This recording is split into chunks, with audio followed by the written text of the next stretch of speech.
right, last time we cooked up a turkey, and this time we're making some ribs. We're back here at City Mill with Ron. Hi. Hi. All right, I'm loving the Big Easy because you can actually cook up a lot of different things, not just turkeys. All kinds, exactly. You can do turkeys, you can do corn on the cob, you can do chicken.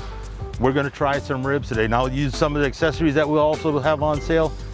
You can do your kebabs right on this thing. You just line up your meats and your vegetables, pop that right in, and it comes out awesome. Today we're looking at the ribs. This pork rib, just a little bit of oil to give it a little bit of more browning and that kind of stuff. So before you tried this out, how did you used to make your ribs? The ribs would be a long, drawn-out process because you'd have to put it into your cooker or anything like that. The cookers would take forever. So how long does this take? Slab of pork ribs about this size will take about 45 minutes to cook. You're just looking for the rib. It starts to pull away. That's when you know it's done. It's ready to eat. This is again with the accessory pack.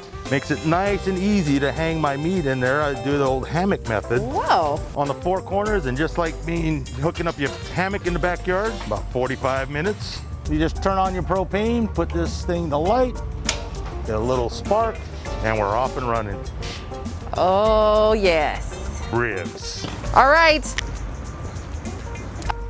I just fell right off the bone. There you go. That's what you want with the ribs. You outdid yourself again, Ron. Put one in my cart. This is amazing. Awesome. Available at all the City Mills. Yes, it is. The Big Easy. Make sure you guys check it out or online at citymill.com. Whew. Brought to you by City Mill.